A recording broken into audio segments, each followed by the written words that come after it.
Welcome to this episode of OTT Talks. I'm Agnes Citriku, Programs Manager for the African Center for Parliamentary Affairs, based in Accra, Ghana. OTT Talks is a series of friendly conversations with thought leaders and practitioners in the field of EIP, and that's evidence-informed policymaking. In today's episode, we'll be discussing how evidence is used for policymaking in the Parliament of Ghana and the Ghanaian context in general, and looking at the role of parliamentary research departments. Our guest to explore this topic today is parliamentary researcher Dr. Abraham Ibn Zackaria from the Parliament of Ghana. Welcome, Dr. Zackaria. We are pleased to have you on OTT Talks today. Thank you very much. I'm also pleased to be here. To start off, I wanted to find out, you're the first parliamentary researcher we are hosting on OTT Talks. Could you walk us through what the Parliamentary Research Department does? All right, so basically what the research department does in the nutshell is that it undertakes budget analysis. It analyzes the national budget when it is before the House. And what it means is that it does so along the ministries. So the Science and Environment Desk looks at all the areas of the budget that relates to science and environment and analyzes in two areas. We want to look at the financial performance of the previous year's allocations, and also look at the policy and program performance. What it means is that you want to see how they spent their money and what programs they've undertaken and whether they've been able to achieve the program targets. So you do this analysis and prepare a short brief for the relevant committees so that the committees use those briefs to engage the relevant ministries when the ministries appear before the committees to defend their current budget. The department also undertake what we call the fiscal impact analysis of legislation. Anytime a bill is laid in the House for consideration, by law, these bills are supposed to come with a fiscal policy report from the sponsors. But the department is also tasked to do an independent analysis to see whether the fiscal policy analysis done by the sponsors of the bill actually corresponds to what the research department does. And these are supposed to support the committees to provide them with some kind of evidence so that they can proceed with the bill. The department also undertakes policy analysis, provide policy briefs for committees, and then also undertake any other information request that will come from either individual members or a committee as a whole, and sometimes from the speakers and the leaders of the House. So in a nutshell, these are the things that the department does for now in order to support the House to execute its mandate. That's insightful, knowing the range of services the department is providing to MPs and committees of the Ghana Parliament. Yeah. Taking it from there, how do you see evidence use in Ghanaian policy making, its role in evolving democracy and other topical issues? And the only way you can be sure that the policy issue you are dealing with is a real problem is when you have strong evidence, when you have researchable evidence that shows that it's a real problem.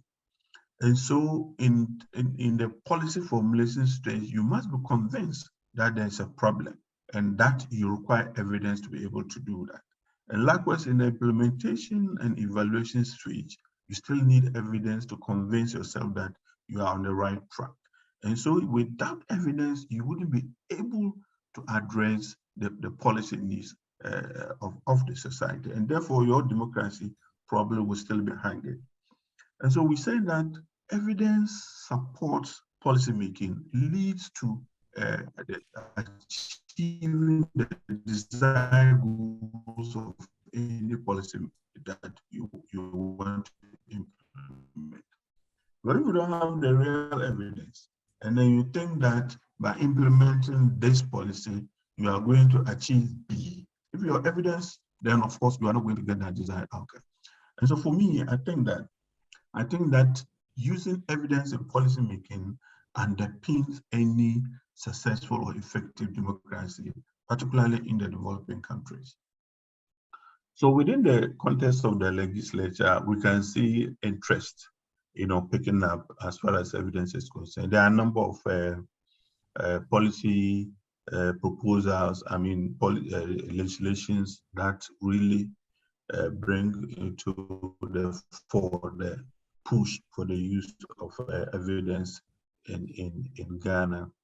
I know in the executive, that is the presidencies, they have a different system, even though they also rely on a number of policy, a number of evidence to push their policies through. But when you come to Parliament, that is a recent phenomenon that is picking up. Because, for instance, if you notice that there is a requirement that any legislation that should be laid before the House for any decision, that legislation, that bill that is coming to House must be accompanied by a fiscal impact analysis. Now, the essence of it is that the committee, for that matter, Parliament as a whole, needs to be informed and of this fiscal impact analysis. That is what the impact of the legislation would be on the society in terms of revenues, in terms of expenditure. That is a very strong evidence that will convince the House to either pass the bill into law or refuse to pass that bill. And that is a legal requirement that we should always have, that shows that Parliament of Ghana is really in for evidence making, evidence-informed policy making when it comes to the legislation. We are also aware that in the Ghanaian context, any proposals in terms of loan agreement, in terms of just any international business agreement that is coming to the House must also be accompanied by three key things. And those are all supposed to serve as evidence. One is that we should have what you call the audit report. Is it a financial impact audit report? Value for money audit report. That's the word. The value for money, that any engagement in terms of loans agreement, we want to know the value for that agreement, the value for money, and it must come with the loan agreement to Parliament. And so Parliament is supposed to use that to convince itself that there is value for that agreement. There's also a requirement that Attorney General's advice must also come. That means that on the legal angle, there's evidence that we are within. And so Attorney General advice is required, and the Ministry of Finance advice is also required. So these are three key things that accompanies most proposals that comes to the House. And the essence of these three things is that we should be informed. We want to be convinced based on evidence that is doable. Then before the House can go ahead to do it. So those are the things that really shows that in the context, in the Ghanaian context, we are serious about using evidence in making policies. Agnes. Thank you, Dr. Zach. Those are interesting things that are happening within the context, particularly where it's even in law, having a legal requirement for fiscal impact analysis, etc. So apart from that and those other three things you mentioned as requirements to accompany international business proposals, I want to find out, are there any other innovations within your department, for instance, or in Parliament as an institution that is aimed at promoting evidence use, and whether these are bringing about the desired change? Yes, there are a number of changes that goes on, particularly with the research department and other departments. First of all, we believe in citizens' input into bills. It's another source of evidence that we engage in. Anytime there is a bill that is laid for consideration, once the bill gets to the committee advertises the bill and then invite memoranda from the public, from interest groups and the rest, to bring in what really they think, what their views are as far as the bill is concerned. And those ones are used as input into the bill when the committee is looking at it. The research department itself undertake what we call pre-legislative scrutiny. So when the bill is at the committee level, then the research department will also do its own analysis of the bill to provide some basis for the committee so that the committee can use that. The other thing we do is that when the budget is being implemented, the committee undertakes what we call monitoring, and most of the times is to engage citizens, people who are benefiting from some the activities of this bill. During the implementation stage of budgets, committees undertake monitoring, and then the essence of that monitoring is to get the views of citizens as far as the implementation of projects are concerned. And so we sometimes apply this community scorecard to get their views, and the report that emanates from this finds its way into the chamber for discussion. Members are able to write statements and raise questions that invite ministers to answer based on the report of the community scorecard or the budget monitoring. There's also this issue that we think also helps in providing evidence. That is when what we usually term as the post-budget workshops. You know, anytime the budget is laid in Parliament, what Parliament does is that you take 1 week away and they invite think tanks, they invite academia, they invite CSOs, other people who really understand budget to analyze the budget sector by sector and then come to present to members of Parliament. At the end of the budget workshop, members of Parliament they are equipped with knowledge about the budget. They are also informed some of the do's, some of the good things in the budget, some of the bad things in the budget. And they are provided with questions which they can ask the ministers and the ministries when they appear before them. So the post-budget workshop is one key source of evidence that support the House when it is engaging the ministries. Now, the other thing I need to add is that because of the importance that Parliament of Ghana attaches to evidence in terms of using when it is in terms of policy making, as far as the legislature is concerned, our recent restructuring of the parliamentary service has created more departments, more structures that are, concentrating on just producing evidence. They have introduced what we call the post. That is what is happening in the House of Commons, Parliamentary Office of Science and Technology, which will concentrate on just providing evidence related to certain issues that concern science to support committees. The new restructuring has also introduced a department called the Budget and Fiscal Analysis Office, which will also concentrate on analyzing budget and other fiscal things that comes to the House. It has also added a policy analysis department, which will also concentrate on only analyzing policies. Now, these three departments, in addition to the research department, is actually adding up a lot that will actually pick us up when it comes to providing evidence to the House. Agnes. That's a lot of interesting things happening in the Parliament.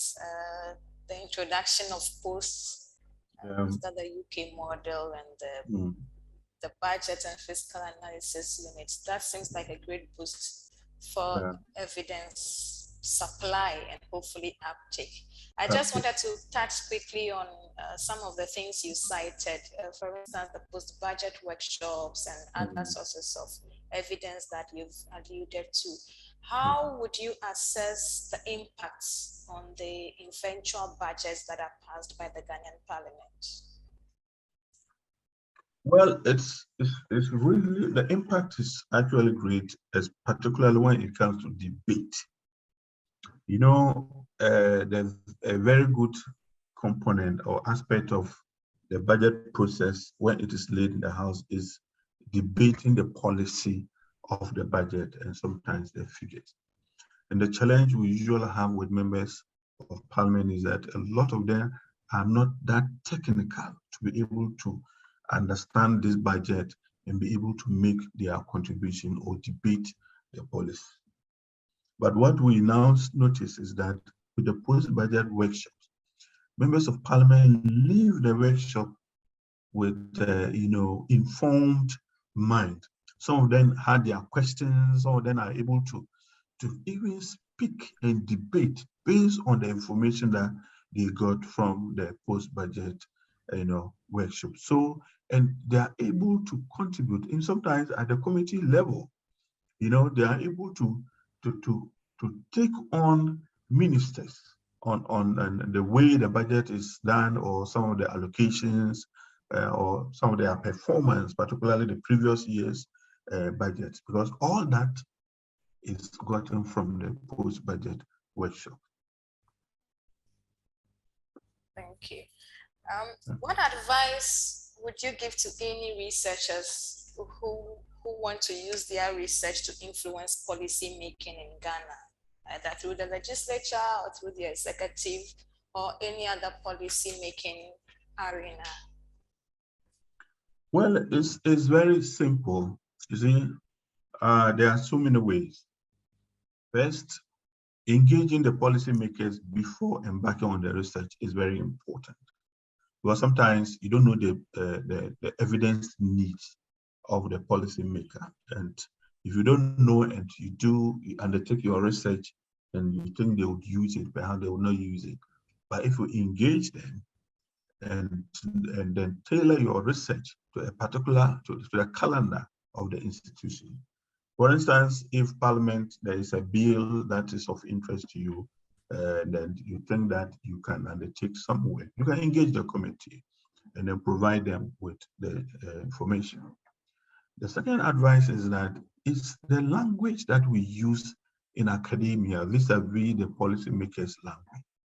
So if you are a researcher and then perhaps you undertake research, the language you use for your fellow researchers should be different when you are using the same materials for policymakers, because they want simple language because they are not technical. And so if you have to reduce your technical knowledge, language to very simple language, so that anybody who picks that document can understand what is there. The third thing is that the size of what the documents, because policymakers don't really have time, particularly members of Parliament. They don't really have time to read voluminous documents. So they need very, very summarized ones, but that still have the essentials of your research findings. So any research done that is meant to support policymakers must be brief, very brief, but contain the essential elements of the research. So once these three things are properly observed, it will be very good and it will be accepted within the settings. finally, Doc, you've been involved in the first collaboration between the Ghanaian Parliament and the Ghana Statistical Service. What Yeah. has this collaboration been like for you? And have there been any surprising insights or lessons that you could share? Yes, that collaboration has been very good. You know, before that project, before the DAP one, I believe that Parliament, particularly the research department, when we were operating in silos. Even though we knew of Ghana Statistical Service and other data generating institutions around, there was not that collaboration. We didn't have that connections whereby we could access data and information as and when we wanted it. Access information for Ghana Statistical Service and the rest were very, very difficult. So sometimes you have to go through a lot. But with the project actually brought us together. It brought Parliament, researcher, and Ghana Statistical Service together. We worked in groups. The capacities of researchers were built when it comes to understanding data from Ghana Statistical Service and doing some analysis. The capacities were built and it's easier to do that. Secondly, the collaboration, we have this contact whereby now Statistical Service can easily send information to us without even us requesting. Because we now know each other, you know, one-on-one. You can just call one person from Ghana Statistical Service, I need this, and the next minute it is there. Before that, it wasn't the case, because we didn't even know each other. And even though we knew that there were information that we could share. So now sharing information is very key, and then it's very easy between us and the Ghana Statistical Service. Thank you, Dr. Zach, for sharing your experience having collaborated or through your collaboration with the Ghana Statistical Service. That is something that is still ongoing, and I'm sure there'll be more to learn down the road. Exactly. Well, that brings us towards the end of our talk. As you have heard from Dr. Zach, parliaments and policymakers do need the evidence that is being produced by researchers and think tanks out there. But to make sure that this evidence is taken up, we need to keep it brief. We need to engage policymakers before we start our research work, particularly where it's in an area of interest. And also, we need to ensure that we use simple language when we are trying to provide evidence to policymakers. Dr. Zach also highlighted the importance of brokering relationships, building networks with producers, both from the state side and non-state side. Thank you, Doc, so much for sharing these insights with us. We wish you well in your work. To our audience, we thank you for tuning into this episode of OTT Talks. For more information about the Data Accountability Project, which introduced work with the Ghana Statistical Service and Parliament towards monitoring the SDGs, please check the websites of ASEPA or on think tanks. Thank you very much. Bye. Thank you so much.